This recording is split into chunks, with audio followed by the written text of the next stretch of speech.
No. Okay. Well, Keyontae, thanks for being with us. We just gave Phil a chance to introduce himself. So we'd love to hear kind of the same thing from you. Where are you? What is it like? Tell us maybe a little bit about where you live or like what your program placement is. Can I just first say thank you so much for joining us. We've like chatted but never met. So I'm Anne, Yes. and I know Hi, you Anne. chatted with Nadia, who's here as well. And we just appreciate you all so much taking the time to connect. I'm so grateful that the audio's working. If there's any sort of strangeness with sound or whatever, or you want us to type things, please let us know and then we can switch over to that. Okay, sounds good. Thank you so much. And yeah, if you just could let us know where you are, what you're doing, and share whatever you'd like. And then I just wanted to encourage the students to ask you all questions. Okay, perfect. So yeah, my name is Keyontae. I'm a Peace Corps Costa Rica volunteer. So of course I'm in Costa Rica. There is 3 programs in the country at the moment. So there is community economic development. I was going to start speaking Spanish. Sorry. Community economic development, youth development, and English education. I am a community economic development volunteer, or for short, we say SAID. That's the acronym for the program that I do. So it's called SAID. And in my program, it's pretty much the economic development of the community. So in Costa Rica, they have these organizations called Asociación de Desarrollo Integral, which is pretty much community development organizations. So each SAID volunteer partners up with the community organization, and we do different projects around the community that contributes to the economic development. For as of now, and we do other side projects too, and I'll probably answer more questions about that later on. But the main project that I have in my community right now is the development of a lake. So the objective is to get the lake developed into like a tourist attraction that generate revenue for the association so that they can put the money back into the community in different projects. Like if the streets needs to be fixed, they'll fix the streets, or whatever projects or whatever things are pressing in the community that needs to be fixed, then they'll use the money generated from the lake project in order to do that. And yeah, so a little bit about where I stay. So I do stay in the mountains. It's in Cartago. It's about, I guess, an hour and 30 minutes from San Jose, which San Jose is like the capital city of Costa Rica. It's about an hour, 30 minutes from San Jose. It's not super rural because it's so close to the city, but it is like a more rural part. So yeah, it's a house that we stay in. It's not Costa Rica. They have a lot of development in some places. It's kind of standard. It's their type of development, but it's pretty standard. And so what I found that my role has become, honestly, is just to be like a liaison. A lot of what I do is like trainings and different things like that, and just supporting the community in any way that I can. And then outside of my, I guess, project with the association, I do right now I'm having English classes because it's another big economic opportunity. So although I'm not an English volunteer, I was allowed to do a few classes just to kind of help kind of give them something to do, and also kind of something to look forward to. And then from there, I'll start doing more of like business development classes, developing business plans, marketing plans, and things like that. So yeah, that's kind of what I do and where I am. Thank you so much. Well, I saw you nodding along when Keyontae was talking about English. Are you also doing something similar where you're doing English classes as kind of a sidebar? Yeah, I can probably give a better explanation of what I do based off of that. Here in Lesotho, there's 2 different sectors that we work with, is the education sector as well as the health sector. Health has a big focus on life skills and more of like an HIV/AIDS push at the moment, both with the adults as well as an adolescent approach, more specifically with family planning as well as the HIV that we talked about. The education sector, which I work in, which I talked about, I work with grades 1 through 7. So I have a lot of influence with English, math, as well as life skills within the schools, which then covers HIV, healthy relationships, communication, teamwork, stuff like that. So we have a huge push in that. Currently, I'm assigned with a local teacher, but I work with my entire staff at my school. But my main thing that I teach right now is English to my fourth graders. So it's always fun trying to teach English to a group of kids who don't know it that well. But then we're also about to start our GRS program, which is grassroots soccer, which we're actually starting tomorrow, which covers the things with life skills as well as a bit of English here and there, which is a lot of fun. Awesome. I think if any of the students have questions, that's great. I often, I think we hear Peace Corps volunteers wearing all of these hats, doing all of these things, and it sounds sort of intimidating, right? And so people wonder, like, how much teaching experience did you have?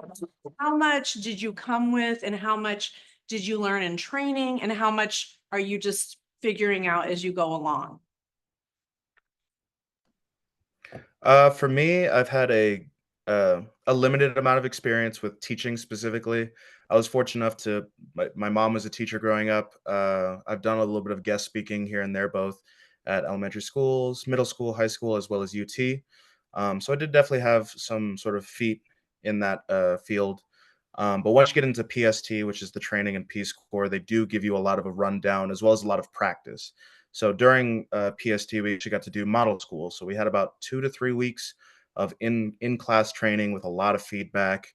And I think the biggest thing is that you're coming into a community that needs the talent, regardless of like how skilled you are. So even if you've never taught a class in your life, that 2 to 3 week training that you have is a huge help to that community. Mostly that we receive that information much more easily and we're able to adapt and change and do these things.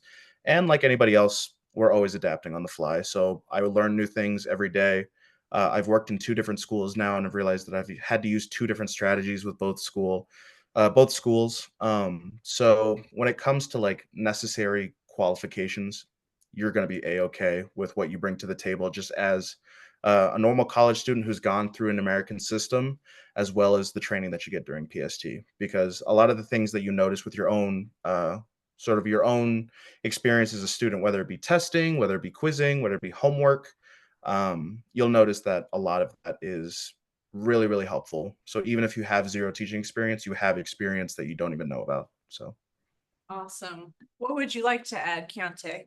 And am I saying your name properly? Yes, it's Keyontae. You're saying it Okay, correct. great. So yeah, I just like was second that. The only thing that I would add is that of course like the training prepares you, it's great, you know. But a lot of it, like he said, is just kind of getting in there and learning. Each community, each site, each program is like different.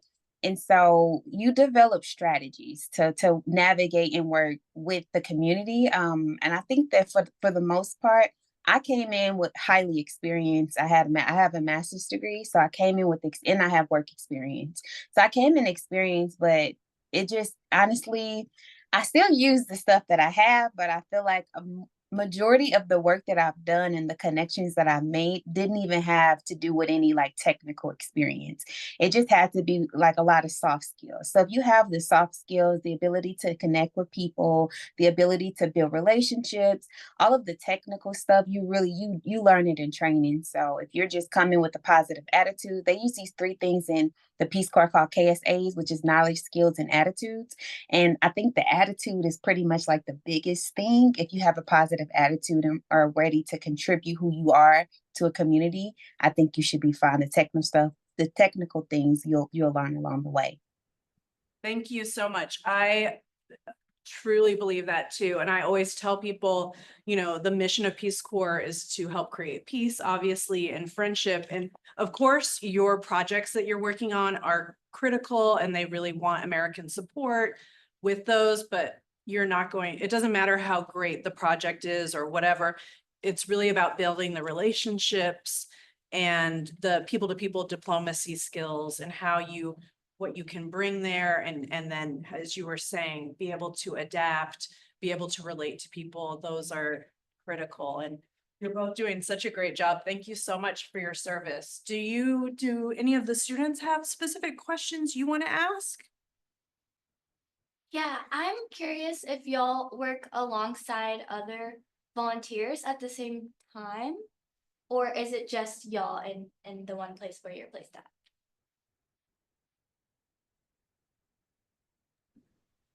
I guess I'll go first. Um, a lot of the projects that we do work on is a lot more solo since it's really hard to get people out to our sites. But I've actually worked on, I think, 4 projects now, side by side, with some other volunteers,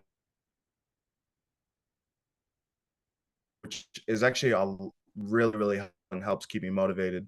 I've done simple things where it's because there are some volunteers in my district, so they're anywhere from 30 minutes to about an hour away, which makes life really easy. And then we've done field trip projects, we've done assessment projects and different things, and also just bouncing ideas off each other, which is really fun.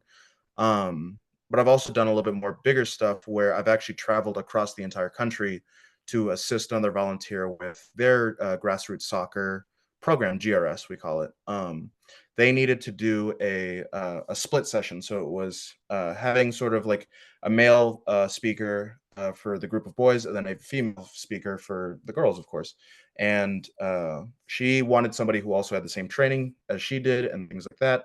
And we've worked well in the past before, so she invited me over and worked across country. So it is a little bit more challenging at times, especially in a place like my country where transportation isn't exactly reliable.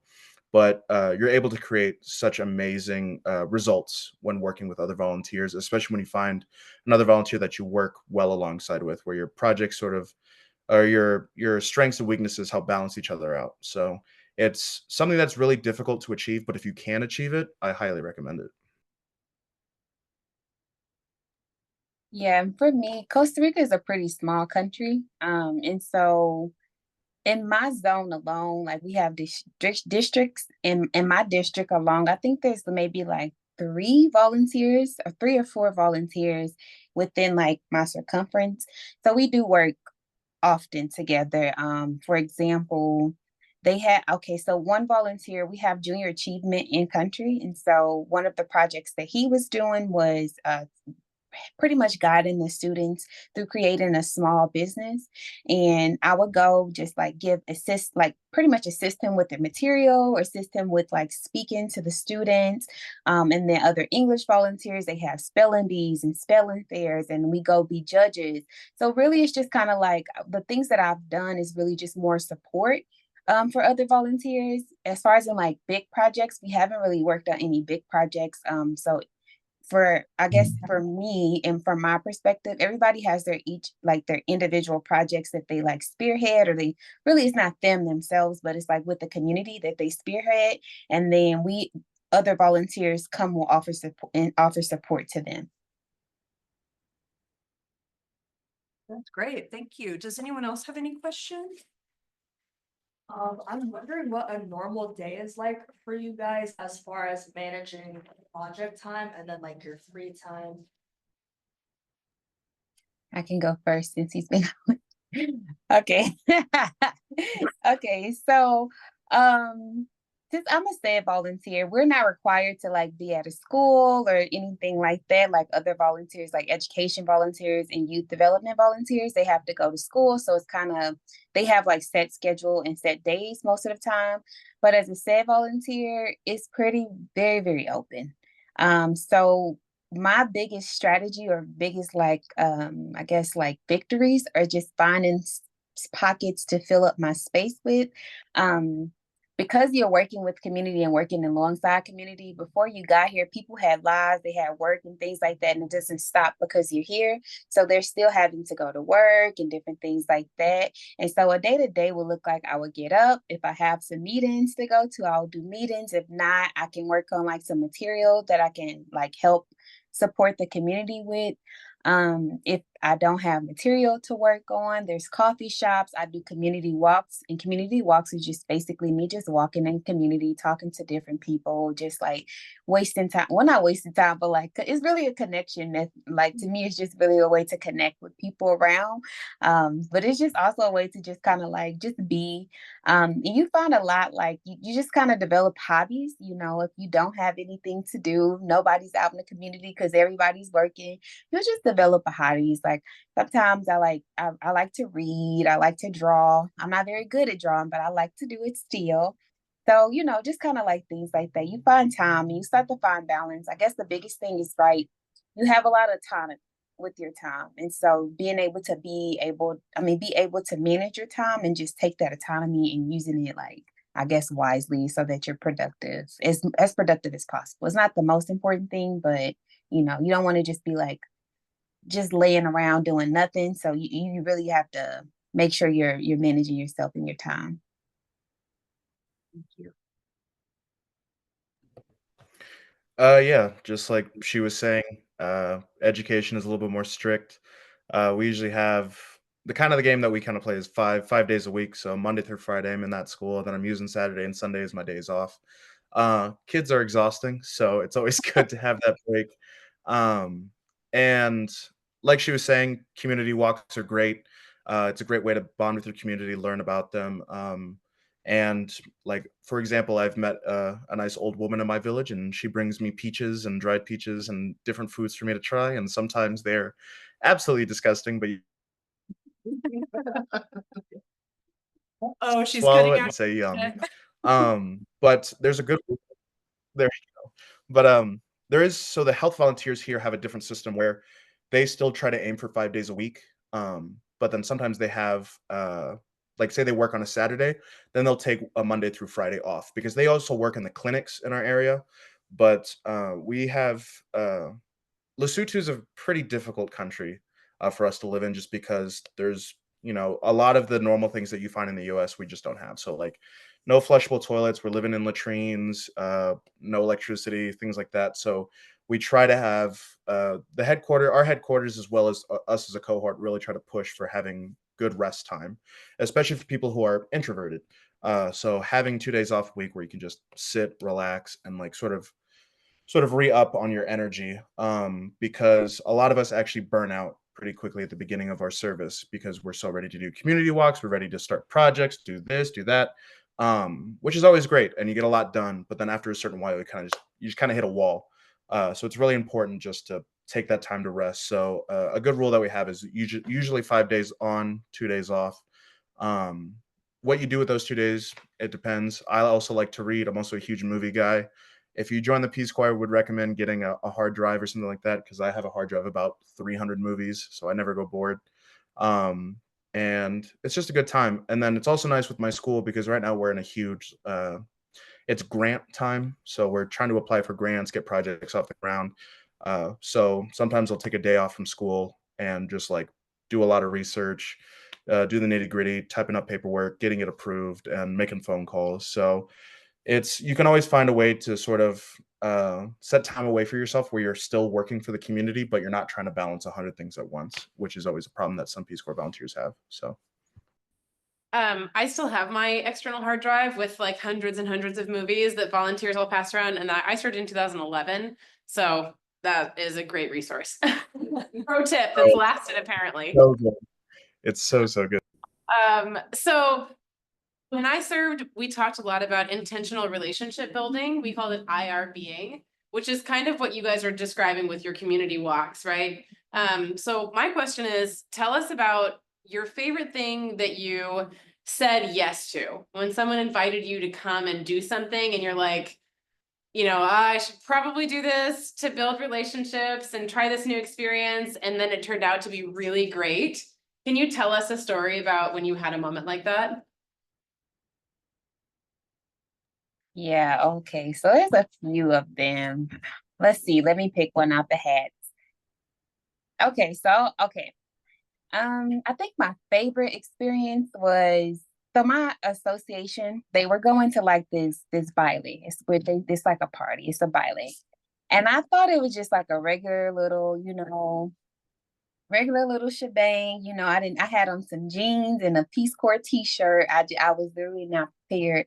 And we went to this place and it was just so extravagant. I mean, extravagant. You know, it had nice decorations and everything.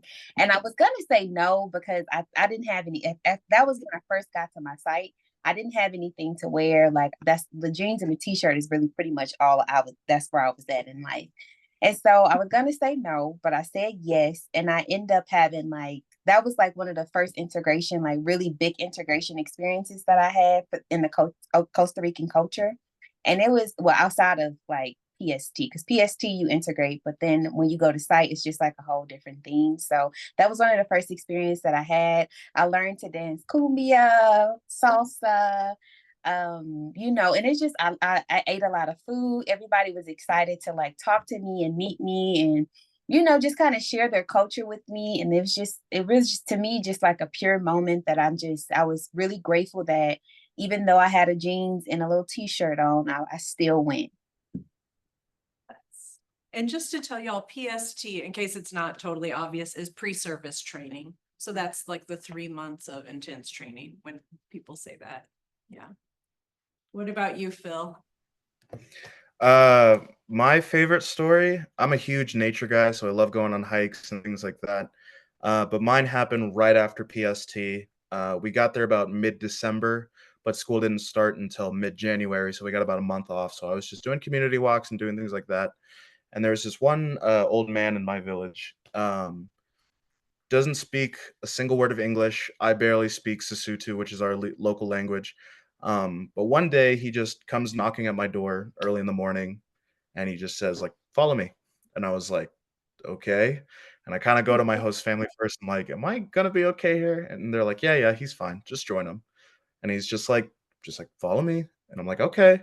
So like we go on the walk and he's hiking up a mountain and I am out of breath trying to like start a conversation, ask him to slow down. Every time I say something, he's just like, "Come on, just keep coming." And I was like, "Okay." So we're just hiking up this mountain. I'm dying. And we finally get to the top, just like right over the crest of the hill. And I see one of the most beautiful waterfalls in my life. Oh, Just like super, like seemed to be untouched by humankind. And it was just gorgeous. And we sit up there, and next thing you know it, he's got a herd up there and he's got his dogs. And I'm a huge dog person. And become friends with his dog. Now that dog comes and says hi to me every single morning, gets really upset when I sleep in. Um, but it's a really cool place. I go up there now to read, to relax, do work. He's up there every once in a while, and he takes me on hikes every once in a while. Like he'll just come knocking and say, "Come on," and I'm like, "All right, there's a new place. Like this is gonna be great." And I've had a couple people visit my site since then, and I just every time I have friends visit, I'm just praying that he comes knocking on my door. And next thing you know what he does, my friends are tired because it's always early in the morning, and I'm like, "Nope, we're going on a hike, and you're gonna see something absolutely gorgeous." But he's a really sweet guy. He's introduced me to a lot of people in the village. He's helped me get a lot closer with my students too, because he's just seen as like kind of like the local grandpa. So he takes care of everybody and helps me work with the students, tutor them, build better relationships. But one of the best yeses I've ever had in my life. that's awesome. Thanks for sharing that, y'all. Those are so great. Matt, did you have a question? Yeah, I did. I want to ask y'all how much variety there is in the projects y'all do. Like, do you have one or two main projects you do the whole time, or do you start smaller projects and then finish them sometimes? How does it work?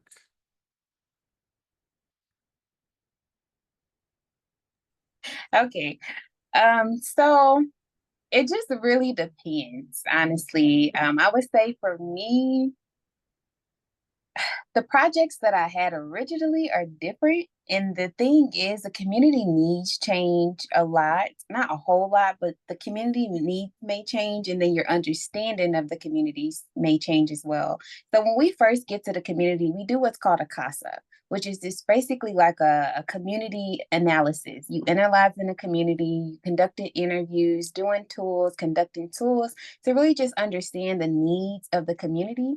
And so from your CASA, you typically develop like projects and things like that that'll help and assist the community in their development goals.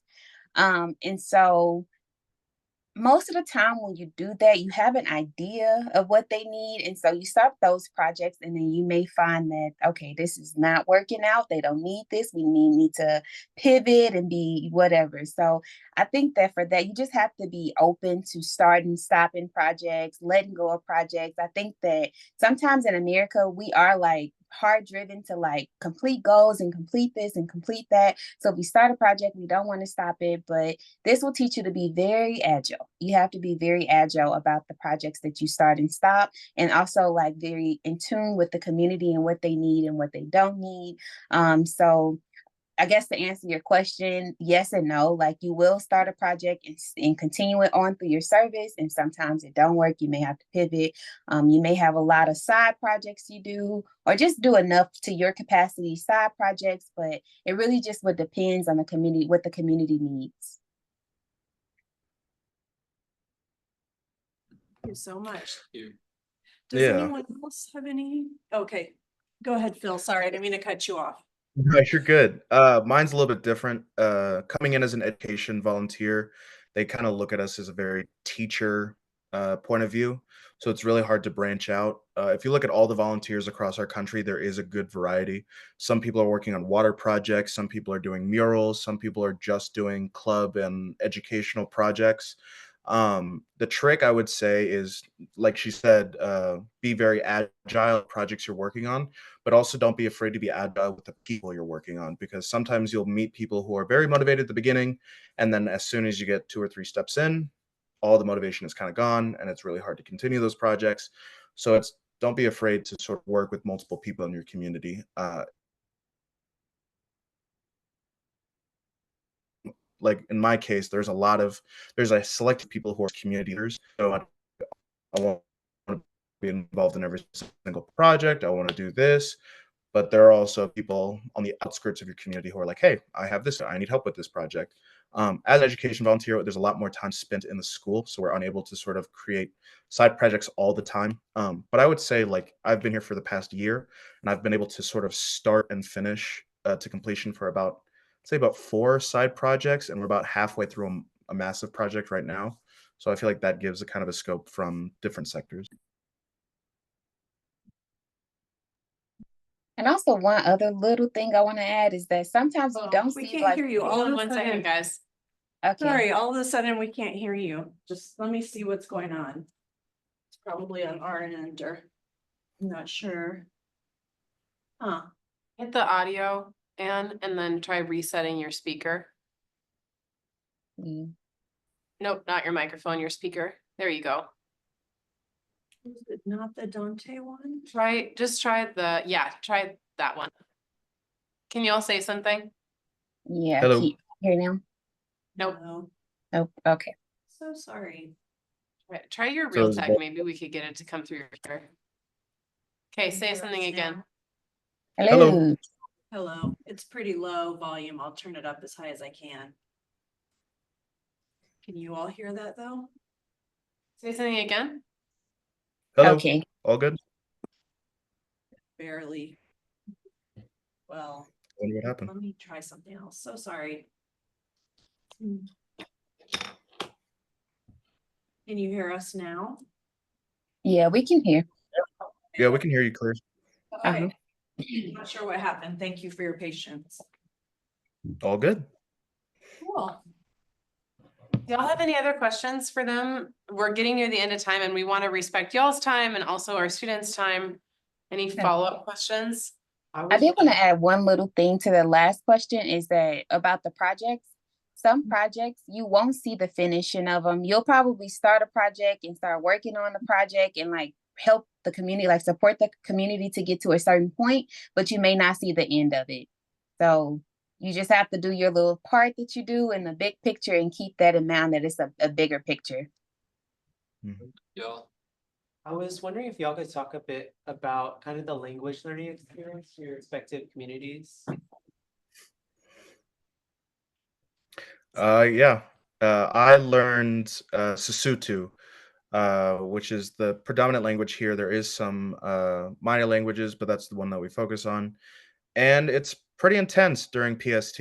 For basically 2.5, 3 months, we basically had 6 days of language, or at least six days of language where it was in the morning, and then we finally move on to the different trainings. It's extremely tough, and it's really hard as an education volunteer to sort of keep up with it too, because in the classroom, I'm very much expected to speak English. That is just a law by the national government here because they're trying to push English education. So having that practice outside can be really tough. I guarantee you by the end of 3 months, they put me at an intermediate level. Intermediate mid is what they called it, which is pretty good for most conversations. We basically joke around saying we speak Sisenglish, so it's always mostly Sesotho with a little bit of English here and there. But PST really prepared me.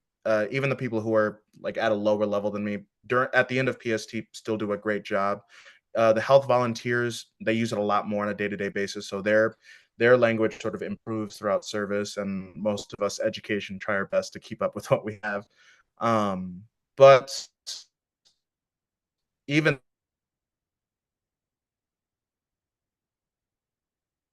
you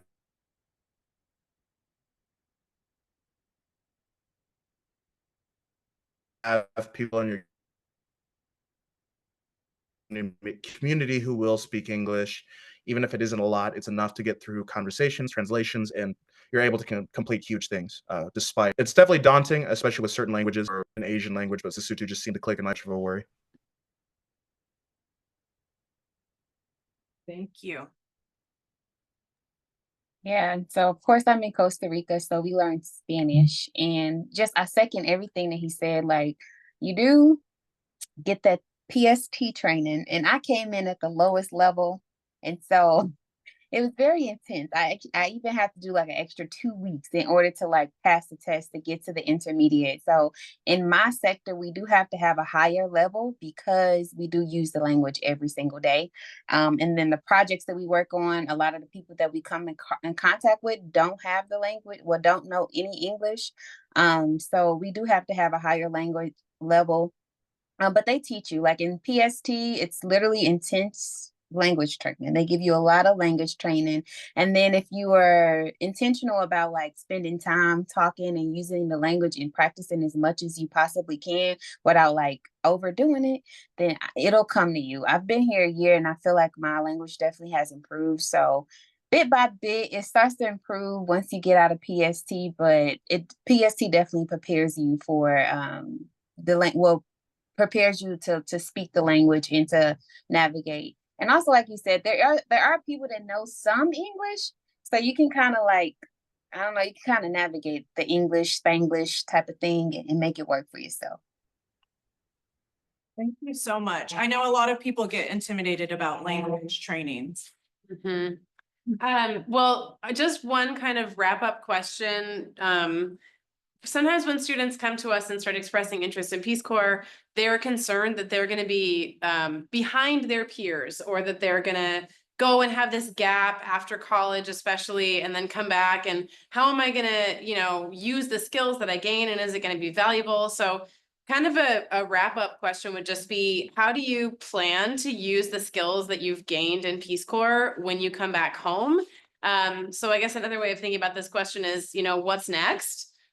When you're done with your service, and how do you see the benefit of what you've been doing in Costa Rica and Lesotho for when you come home?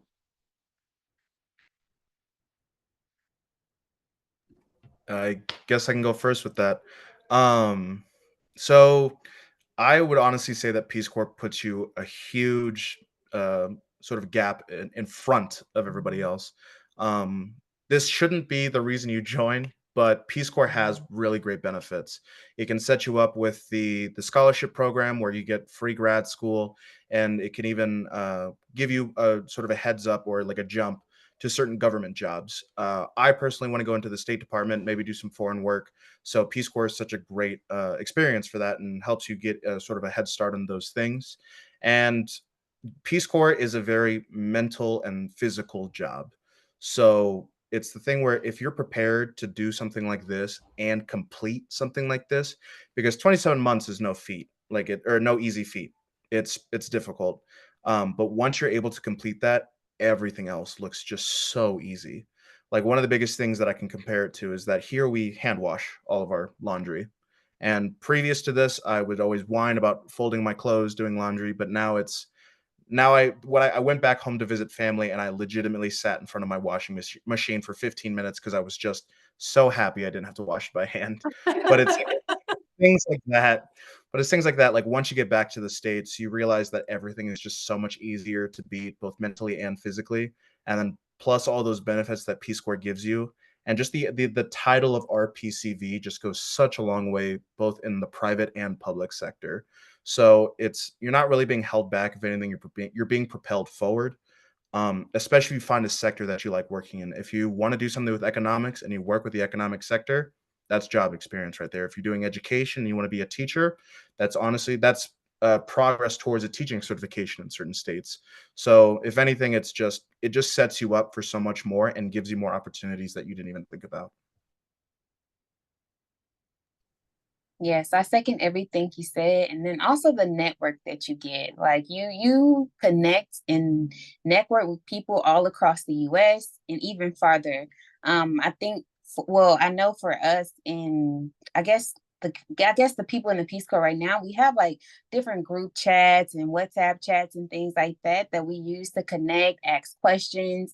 And that also opens a plethora of opportunities for you, like things that you probably didn't even think of or know was possible. Other people who are in the States or who are in a similar path as you, they do. So everybody is more than willing to share the information that they know and be open about their experiences and helping you to kind of reach the next level. So I agree with him. It does definitely propel you. And I think that the mental and the physical space that you get to kind of unplug from your own society and kind of discover and I think the personal development that you get to is something that at that age, I feel like I came way after I graduated. So I feel like if I would have come to Peace Corps right after I graduated college or, had that gap year, I feel like the personal development that you get, I definitely probably would have been farther when it comes to my personal development and my basically the strategy that I would take to go forward in a career and things like that.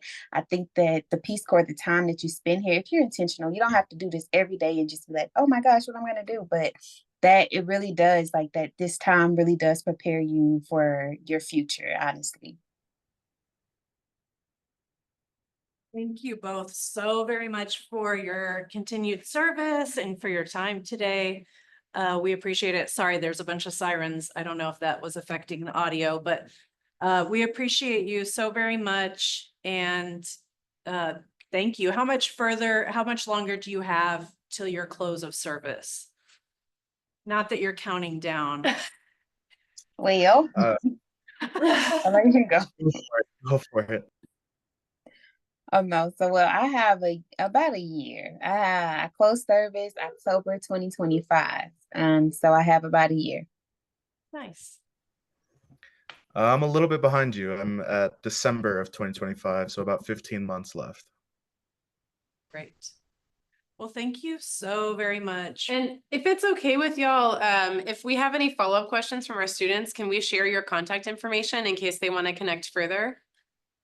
Yeah, I was actually about to put my WhatsApp number in the chat. So, okay, great. You can definitely do that. And we can also, we have your emails so we can share them out with the group if anybody has further questions. But yeah, thank you so much for joining us today. This has been really valuable. Perfect. It's been awesome. Thank you for having us. Thank you so much. All right. Stay safe. Have fun. Okay. Ciao. See you. Thank you guys for coming today. This is really great. We had no idea